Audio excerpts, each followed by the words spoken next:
punten. Aya beurit sajodo ngaliang dina gorong-gorong sisi jalan.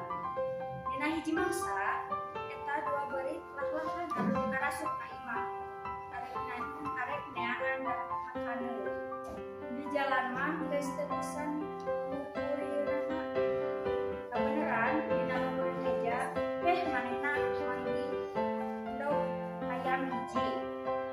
Atuh kira-kira bae aretoheunana karepna arek dipareposkeun dirinya bae rek tuluy diharapkan.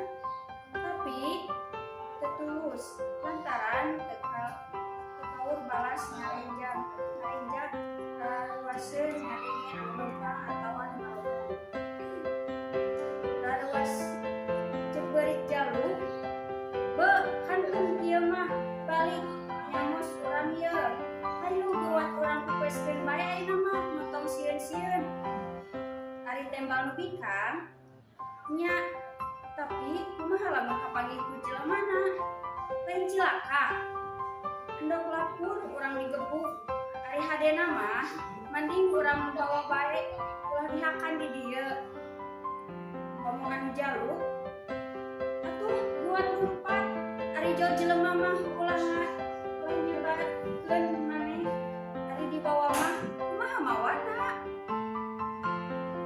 Cek nu bikang, heueuh, najan urang lumpat oge, ari endog mah tantu moal kapuluk.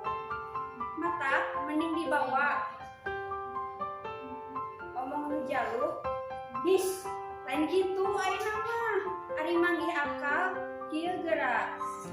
Aing eta endog arek ditangkep basinan kara. Teh kumaneh seret. Geger wae buntut aing salaunan." Cek anu bikang, "Tah nya wae, mending kitu. Pek geura ranggem, kade bae ulah tarik teuing. Bisi peupeus, keun kuring anu ngabusurna mah." Didinya endog teh ditangkep ku nu jaluk, tuluy digusur ku nu bikang nepi ka liangna. Barang datang, re bae